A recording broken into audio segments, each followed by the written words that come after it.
Uma expressão de satisfação surgiu em seu rosto, como se ele tivesse acabado de soltar um pum no trono, quando ele disse: Mariana, isto não é uma creche.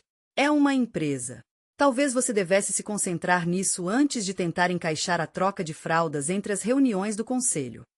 E ali, na sala de conferências beta, sob a luz bruxuleante de LED que zumbia como um mosquito moribundo, tudo dentro de mim congelou. Não raiva, não choque, apenas silêncio. Senti o sangue fugir do meu rosto como se tivesse coisas mais importantes para fazer. Afinal, não era a primeira vez que Ricardo Albuquerque humilhava alguém por diversão. Mas era a primeira vez que ele escolhia a mulher errada, a mãe errada. A sala prendeu a respiração. Ninguém olhava diretamente para mim, apenas para seus laptops. De repente, todos ficaram muito interessados no Google Docs e na textura da mesa de conferência. Não disse uma palavra. Cliquei na caneta 2 vezes. Era o meu sinal. Significava: anotado. Você vai se arrepender. Clique. Clique. Ele sorriu, como se tivesse acabado de soltar um pum no trono, quando disse aquilo. Mariana, isto não é uma creche. É uma empresa. Talvez você devesse se concentrar nisso antes de tentar encaixar a troca de fraldas entre as reuniões do conselho.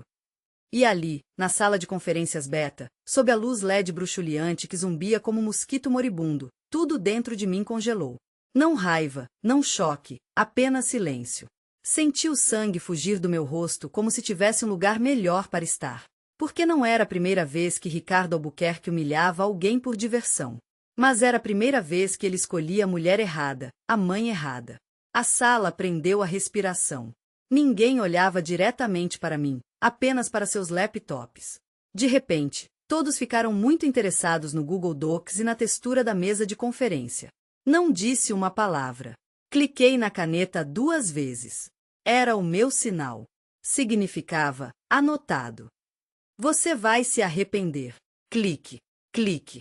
Eles não sabiam, e ele não suspeitava, que eu já estava reunindo informações comprometedoras sobre ele há 6 semanas. Eu já previa isso. Piadas sujas, comentários sarcásticos, piadas sobre cérebros de bebê e bombas relógio grávidas. O RH vinha ignorando sussurros pelas costas há anos. Também não me surpreendi quando minha primeira reclamação foi ignorada, mas não sou ingênuo o suficiente para ir para a batalha desarmada. Meu telefone estava gravando áudio todas as terças-feiras às 9 horas. Cada mensagem no Slack que ele apagava era capturada em uma captura de tela. As edições à caneta vermelha no meu pedido de licença maternidade foram impressas, marcadas com marca d'água e enviadas por e-mail para 3 contas descartáveis sob nomes diferentes: Beatriz, Amanda e Camila. Meu bebê ainda não nascido tinha mais apoio jurídico do que toda a nossa equipe de conformidade. Mas nada se compara ao que encontrei 2 dias depois.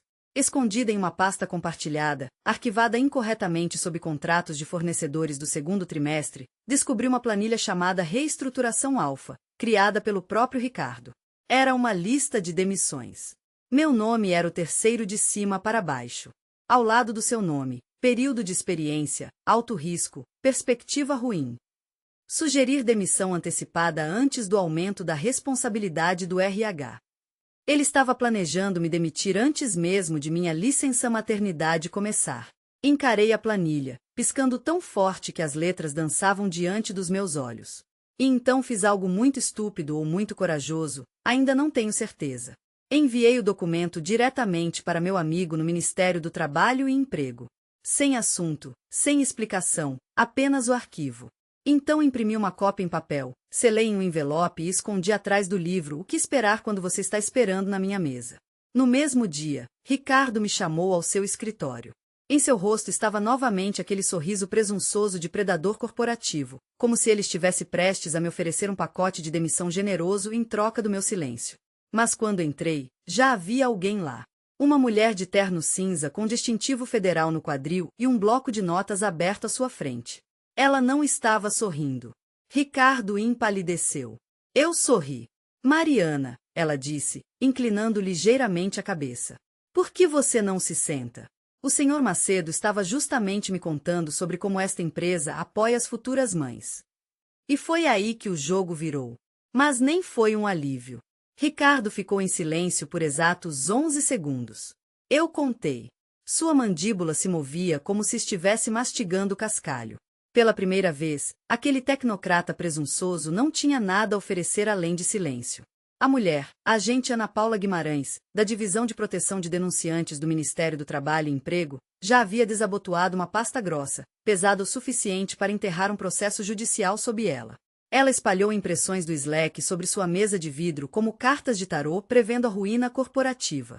Isto é de 3 de maio, disse ela calmamente. Deixe-a tirar folga por causa de suas oscilações de humor, mas não espere que ela volte com a mesma produtividade. A podridão se espalha rapidamente. Você enviou isso ao Sr. Macedo. O rosto de Ricardo primeiro ficou vermelho, depois quase translúcido. Isso foi sarcasmo. Obviamente. Ana Paula nem sequer piscou.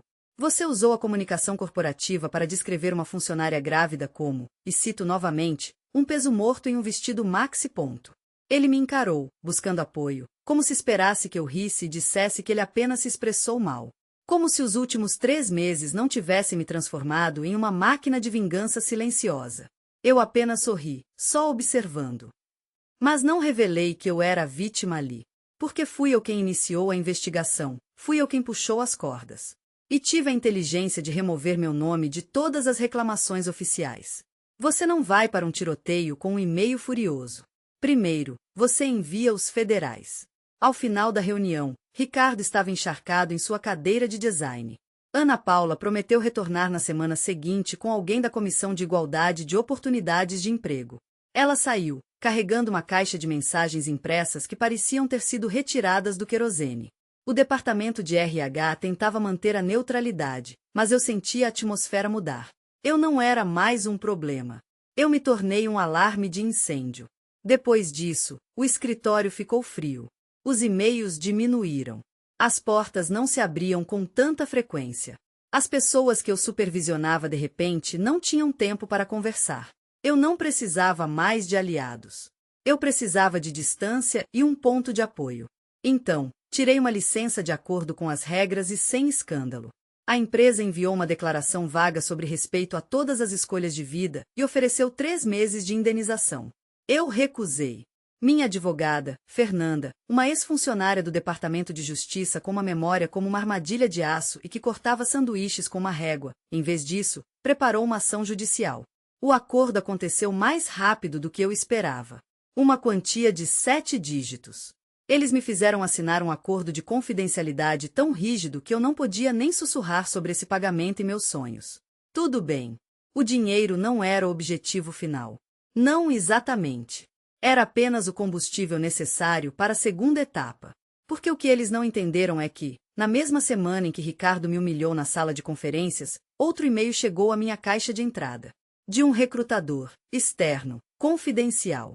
Eles estavam procurando um vice-presidente de compliance em uma empresa de tecnologia de médio porte. Outra indústria, salário mais alto, mais oportunidades. Eu recusei. 6 meses depois, essa empresa absorveu minha antiga empresa e me ofereceram o cargo novamente. Vice-presidente de compliance. Desta vez eu aceitei. Nem precisei mudar de escritório, apenas um andar acima. No primeiro dia, subo no elevador e passo pela minha antiga mesa. Já tem outra garota sentada lá, uma analista júnior, com fones de ouvido rosa, mascando chiclete como se o mundo inteiro estivesse a seus pés. Bem, ela vai precisar dessa energia. Entro no meu novo escritório. Uma mesa enorme, uma porta de verdade, uma placa com meu nome já parafusada. Mariana Cunha, vice-presidente de Compliance e Ética.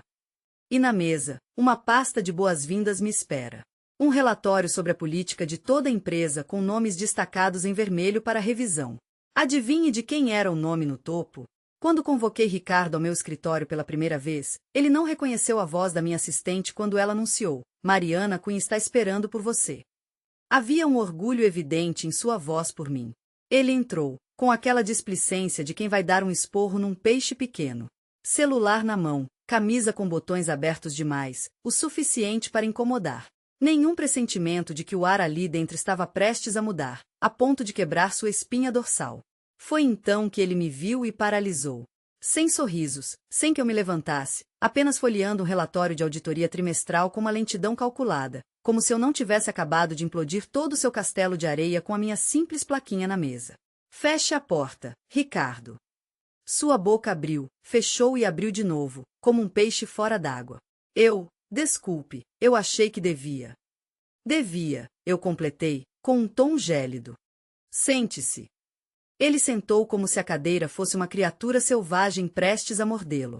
O silêncio no escritório era palpável, apenas o tic-tac do relógio preenchendo o espaço.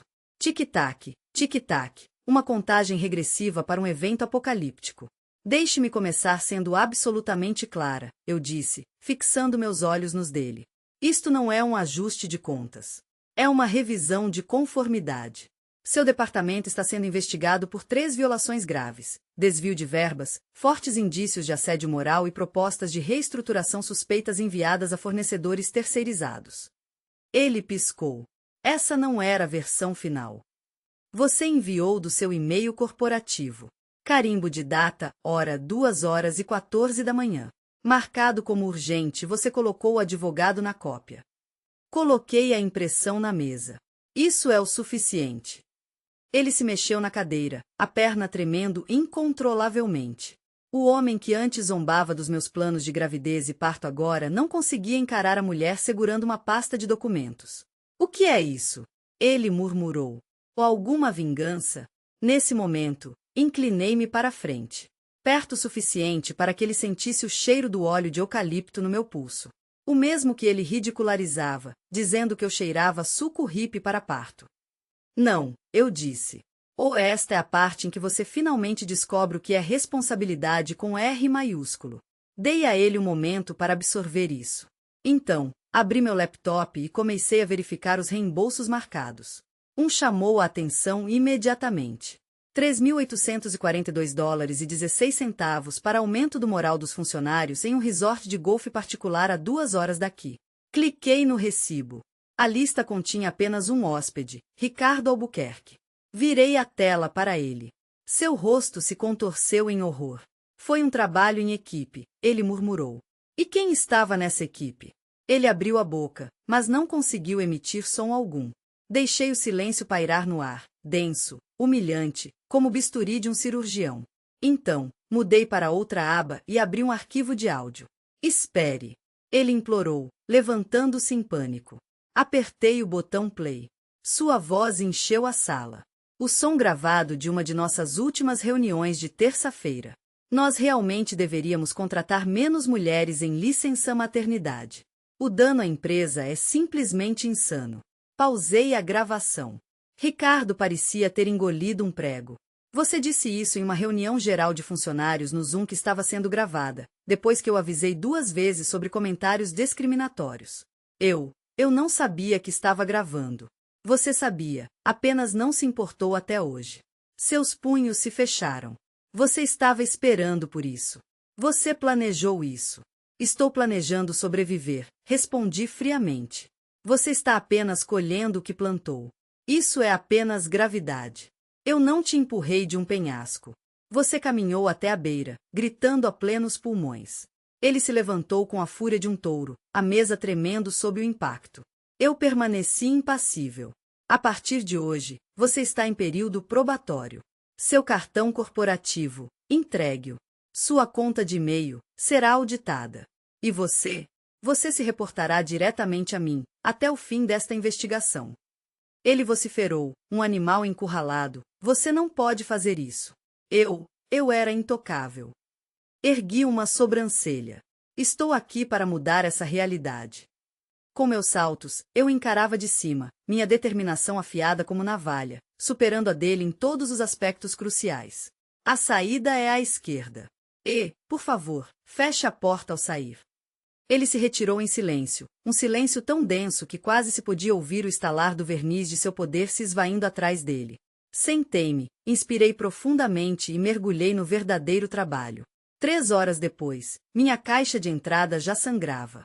Não literalmente, mas era a sensação. Assuntos como preocupações recorrentes sobre Ricardo, preciso de uma conversa confidencial urgente, meu favorito, finalmente posso ser honesto, inundavam minha tela como um tsunami de vozes silenciadas por anos. Mulheres, homens, estagiários, gerentes de nível médio. Uma ex-assistente pessoal que deixou a empresa em 2021 depois de apresentar uma reclamação silenciosa que o RH enterrou discretamente. Ela anexou um PDF, o formulário de reclamação que havia preenchido, alegando abuso verbal, e então capturas de tela de suas férias misteriosamente canceladas, e finalmente, um e-mail de Ricardo, cuja data e hora eram 10 minutos posteriores ao envio de seu formulário. Se sua saúde mental é tão frágil, talvez esta não seja a melhor indústria para você. Li isso 2 vezes e depois encaminhei para os advogados. Marquei uma reunião para a manhã seguinte. Apenas para os meus. Não convidei Ricardo. Eu queria que o ar estivesse limpo. Deveria ser uma pequena reunião. Alguns executivos, pessoal de compliance, RH. Apareceram 26 pessoas. Entraram em silêncio, como sobreviventes de um naufrágio. Alguns não fizeram contato visual. Alguns pareciam que poderiam fugir se alguém levantasse a voz.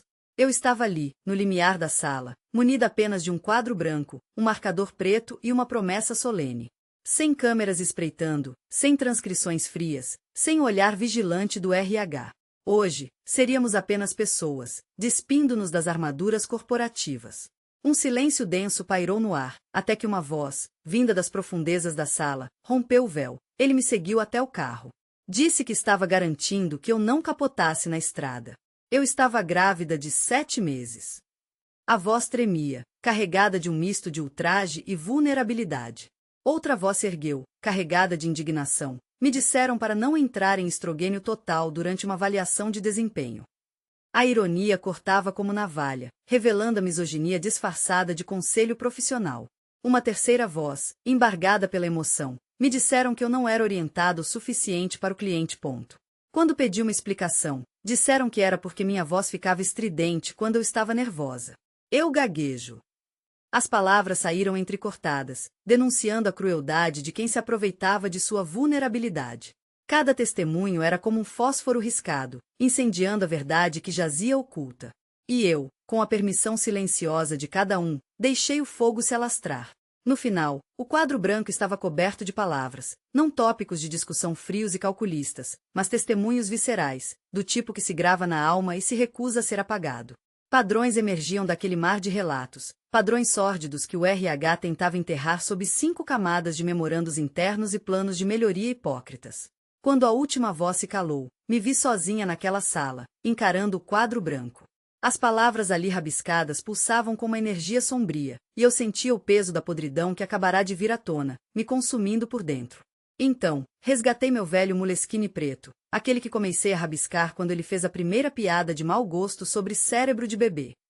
Folheei até as últimas páginas e cravei uma palavra em letras garrafais: padrão. Abaixo, adicionei: sistêmico.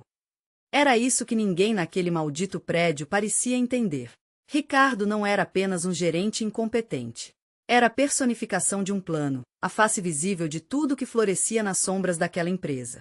Ele prosperava porque o sistema se banhava no silêncio de seus atos nefastos, na plausibilidade cínica de suas desculpas, proferidas em um tom casualmente corporativo.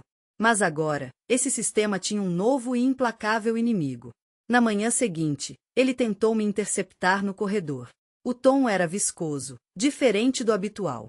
Menos raiva explosiva, mais um odor fétido de ameaça velada. Você está levando isso para o lado pessoal, sibilou, invadindo meu espaço pessoal como uma barata. Sem vacilar, mantendo o passo firme, respondi: não, Ricardo. Você transformou isso em algo pessoal no momento em que tratou a gravidez como um passivo, como um fardo. E preste atenção no que vou te dizer, Ricardo. Você realmente acha que esta empresa vai me apoiar quando eu começar a custar dinheiro para eles? Parei abruptamente, girei sobre os calcanhares e me inclinei para a frente, fitando com o olhar gélido que revelava a fúria contida em meus olhos. Eu sou o custo, sussurrei, cada palavra carregada de veneno. E pode acreditar, Ricardo, eles já decidiram que eu valho cada maldito centavo. Entrei na sala de reuniões, segurando a primeira versão da nova política. Era mais grossa que o último folheto promocional de Ricardo. Treinamentos obrigatórios sobre preconceito, protocolos de denúncia, uma linha direta independente para denunciantes e uma pequena ressalva adicionada ao Código de Ética Corporativa. Ninguém que esteja sob investigação formal deve ocupar um cargo de gestão durante a duração da mesma. Levantei os olhos do documento. Ricardo não estava lá.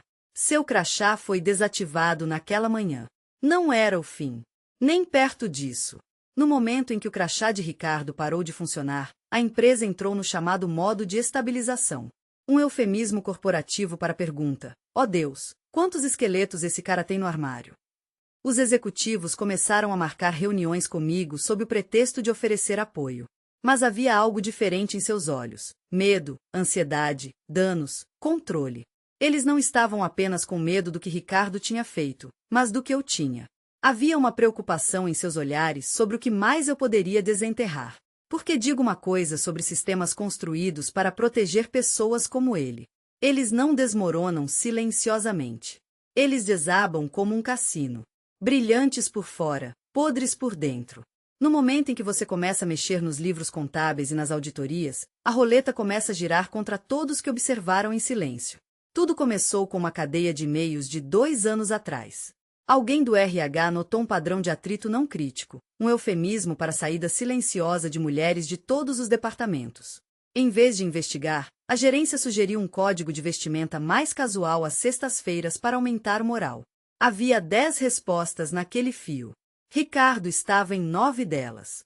Uma resposta do vice-presidente de finanças me fez estremecer. Já fizemos as contas. É mais barato pagar ações judiciais de vez em quando do que refazer toda a cultura corporativa. Imprimi aquele e-mail e coloquei em uma pasta vermelha rotulada como alavancagem. E então o trovão caiu. Sexta-feira, 15h07. Minha assistente encaminhou uma dica anônima da nossa linha direta interna. Curta, arrepiante. Você está procurando no lugar errado. Verifique os contratos de consultoria com auditorias desde o ano passado. Alguém foi pago para fazer pessoas desaparecerem. Anexado ao e-mail, havia um PDF, uma fatura #431D para uma auditoria externa de sensibilidade cultural e construção de inclusão no valor de $75.000. Serviços prestados, reavaliação estratégica do ambiente e eliminação de pontos de atrito. Eliminação de pontos de atrito. Eles pagaram a uma consultoria para farejar quem falasse alto demais sobre a cultura tóxica e eliminá-lo silenciosamente. Entre os nomes marcados para desativação estava o meu. Fiquei olhando para aquele arquivo por um longo tempo. Lembro-me do zumbido do ar-condicionado. Meus dedos se cravaram na borda da mesa, a ponto de a pele rachar, porque não era apenas Ricardo. Foi sancionado, aprovado, assinado por 2 executivos de nível superior. Eu tinha minha arma fumegante, mas precisava que ela disparasse publicamente. Então, marquei uma reunião individual com a CEO. O nome dela era Renata Mello. Silenciosa, afiada como uma navalha e completamente discreta durante toda essa crise. Ela deixou o RH levar a culpa, observou-os dançar. Ela permaneceu em silêncio. Pessoas poderosas sabem esperar. Quando entrei em seu escritório, não tinha anotações, apenas uma pasta vermelha. Coloquei-a sobre a mesa sem dizer uma palavra. Ela abriu, seus olhos percorreram o contrato, depois os e-mails. Suas narinas se dilataram. Isso não é bom, disse ela. Não, respondi. É ilegal. Ela fechou a pasta lentamente. O que você quer, Mariana? Nem um único piscar de olhos. Quero que todos os nomes no relatório desse contratado sejam reintegrados com total compensação e cartas de desculpas assinadas por você. Quero uma auditoria externa do RH e quero um discurso para toda a empresa onde você diga em termos simples que nossa cultura falhou e que a pessoa que expôs isso agora está consertando. Ela ergueu uma sobrancelha. Algo mais. Inclinei-me para a frente. Calma, mortal. Quero que você diga meu nome. Ela respirou fundo, buscando controle. Um aceno de cabeça, e o sinal estava dado. 3 dias se passaram como uma contagem regressiva, culminando em um e-mail que reverberou por toda a empresa. Estamos dando início a uma transformação radical, uma restauração da transparência. Esta empresa decepcionou muitos de seus colaboradores, e um deles retorna agora para reparar o que foi quebrado. Unam-se a mim para dar as boas-vindas à nossa nova chefe de ética e estratégia de conformidade, Mariana. Meu nome ecoou nos monitores, e o jogo mudou drasticamente. Naquela manhã, minha caixa de entrada se tornou um caos. Centenas de e-mails, uma avalanche de reações, congratulações, súplicas por uma segunda chance, e o choque palpável de quem buscava entender o significado daquele novo cargo. Ignorei a torrente. Em vez disso, abri um rascunho intitulado Fase 3 Reconstrução. Ricardo já não era o foco. Ele era apenas uma fruta podre em meio a um pomar inteiro tomado pela corrupção. E eu estava ali para erradicar a podridão pela raiz. A primeira medida, requisitar os registros completos de conformidade do RH dos últimos 5 anos, sem os filtros e edições dos relatórios trimestrais apresentados aos executivos. A verdade nua e crua. Eu precisava dos registros originais, enterrados nas profundezas do sistema ATR, criptografados com eufemismos como trajetória ajustada ou conflito de personalidades na separação. Levei 3 horas para decifrar essa linguagem. 10 minutos para absorver o que vi. Eles não apenas permitiram que Ricardo fizesse isso. Eles construíram toda uma infraestrutura em torno dele com referências cruzadas, onde frases como preocupações de sensibilidade rejeitadas devido ao custo e descrição do gerente mantida para priorizar a retenção se cruzavam. Não eram apenas suas ligações. Um comitê inteiro de cúmplices, envolto em linguagem de relações públicas e slides do PowerPoint. Um arquivo me causou visão de túnel. Um ID de caso anexado a uma mulher chamada Patrícia Oliveira. Ela entrou com uma ação de discriminação, alegando que foi preterida 3 vezes para promoções em favor de colegas mais jovens sem deficiência, um dos quais Ricardo havia chamado anteriormente de Golden Retriever do escritório. O arquivo dela foi marcado como resolvido. Nenhuma ação adicional necessária. No dia seguinte a essa entrada, Patrícia renunciou. Sem explicação. Pesquisei o nome dela no LinkedIn. Ela havia desaparecido. Nenhum novo cargo.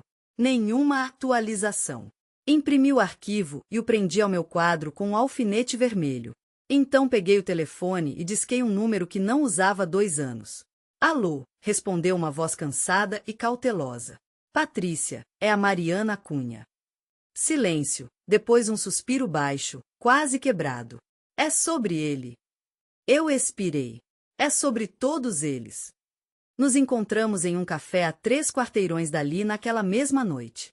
Ela parecia mais velha, não por causa da idade, mas por causa do desgaste. Como se alguém tivesse parado de confiar na luz do sol. Eu fui uma idiota, sussurrou ela. Eu pensei que eles me protegeriam. Depois, os encontros cessaram, seguidos por essa frieza.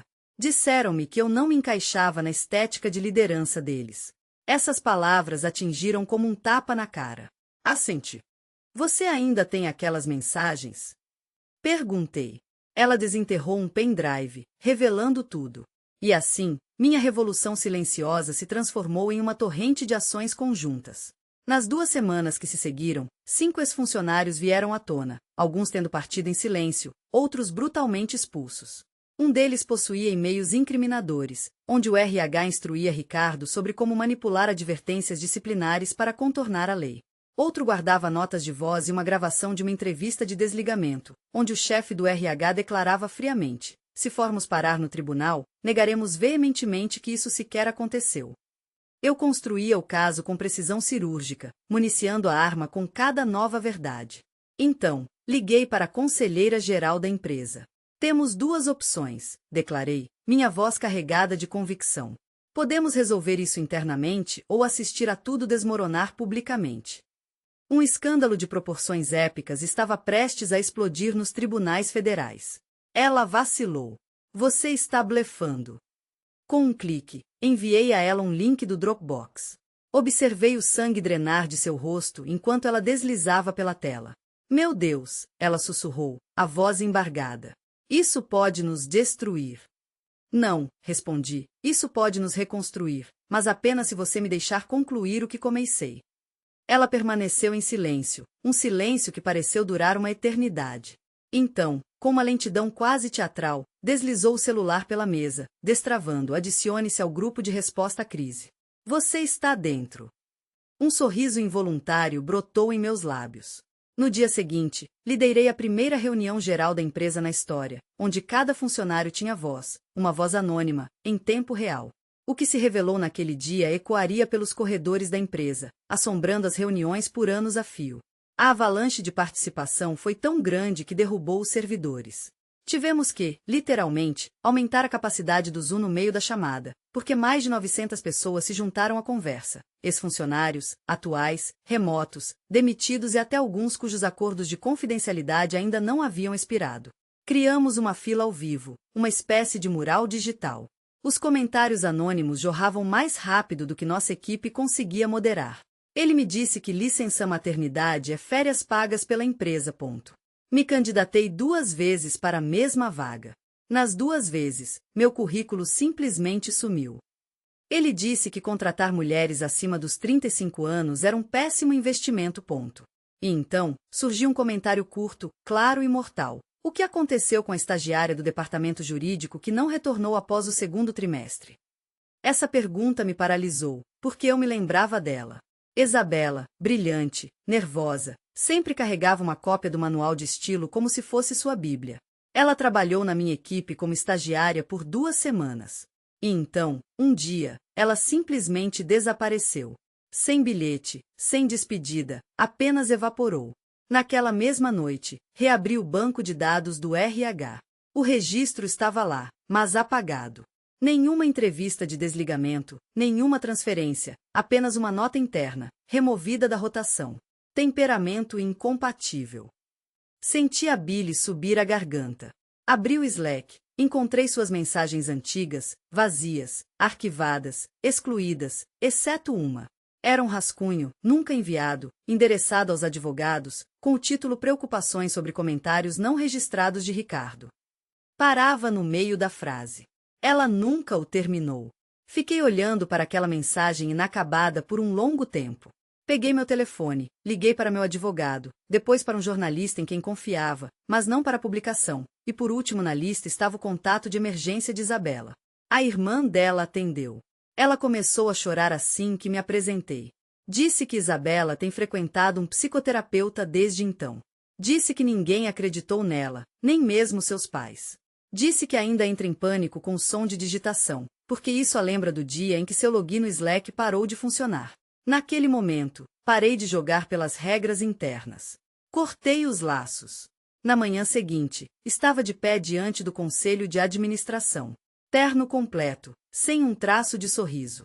Coloquei uma ação coletiva sobre a mesa. Cada nome apagado, cada motivo de demissão fabricado, cada avaliação tendenciosa, cada assinatura de executivo que tornou tudo isso possível.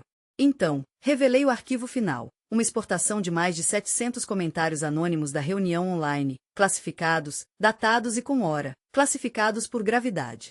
O membro do conselho número 3, um homem que não havia falado comigo uma única vez em 9 meses, finalmente levantou a mão. "O que você quer?" perguntou ele. Caminhei até o centro da mesa. "Eu quero uma limpeza completa", declarei, minha voz soando firme. Cada líder que permitiu isso, diretamente ou por seu silêncio, renuncia hoje. Vocês me dão a oportunidade de reestruturar RH, departamento jurídico e auditoria interna do zero. E nós oferecemos desculpas públicas, não por relações públicas, não para minimizar danos, mas porque é a verdade. Houve uma longa e tensa pausa. O membro número 2 do conselho quebrou o silêncio. "Isso vai abalar o mercado."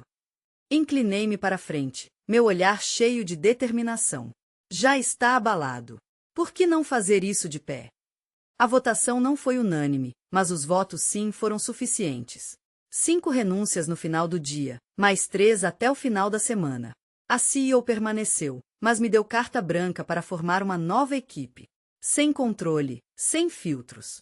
Até sexta-feira, todas as portas que antes estavam trancadas agora se abriam para mim. E na segunda-feira de manhã, recebi uma ligação de um número desconhecido. Eu atendi. "Alô", disse uma voz jovem. "É a Isabela. Ouvi o que você fez." Apertei o telefone contra minha orelha, sentindo uma premonição crescendo dentro de mim. "Você merecia o melhor", ela sussurrou entre lágrimas. Ninguém nunca me disse isso. E naquele momento, percebi, eu não apenas venci. Eu reescrevi as regras do jogo. 6 meses depois, as paredes pareciam diferentes.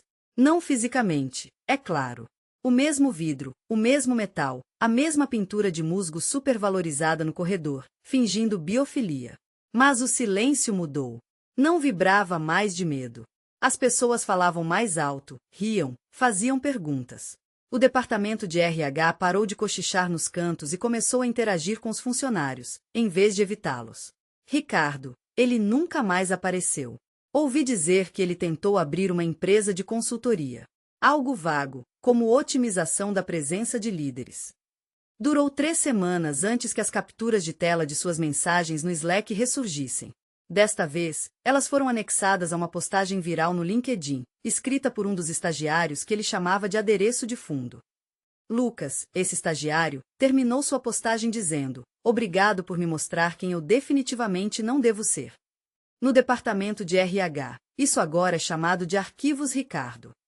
Módulos de treinamento criados a partir de seus destroços. Dissecamos suas táticas como um relatório de autópsia. Não para punir, mas para imunizar. Quanto a mim, parei de carregar meu Moleskine. Não preciso mais dele. Agora tenho um departamento de ética inteiro. Monitoramos sinais de alerta com inteligência artificial. Colaboramos com representantes de RH informados sobre traumas. Construímos uma parede digital chamada Registro, onde qualquer pessoa, a qualquer momento, pode registrar um problema e ver para onde ele está indo, quem está trabalhando nele e quanto tempo leva para responder. Chega de buracos negros, chega de reclamações desaparecendo. E todos os anos, no aniversário daquele momento infame na sala de reuniões, quando me disseram que isso não era um jardim de infância, eu conduzo uma sessão aberta de perguntas e respostas que chamamos de Dia Cunha. Os funcionários trazem café. Alguns trazem histórias. Alguns trazem cheques. Mas todos trazem algo que Ricardo nunca poderia. A verdade sem medo. Na celebração do Dia Cunha do ano passado, uma recém-chegada, com a curiosidade estampada no rosto, ergueu a mão e lançou a pergunta que pairava no ar. Depois de tudo que aconteceu, o que te motivou a retornar? Mirei os rostos ao redor da sala, rostos marcados por cicatrizes invisíveis, rostos que jamais voltariam a se calar diante da injustiça. Com a voz carregada de convicção, respondi. Porque, às vezes, a vingança mais saborosa não é contemplar o sistema em chamas, mas sim vestir a armadura da resiliência, retornar ao campo de batalha e reconstruí-lo com as próprias mãos, erguendo um futuro onde ninguém mais precise sentir o calor da opressão. A sala explodiu em aplausos.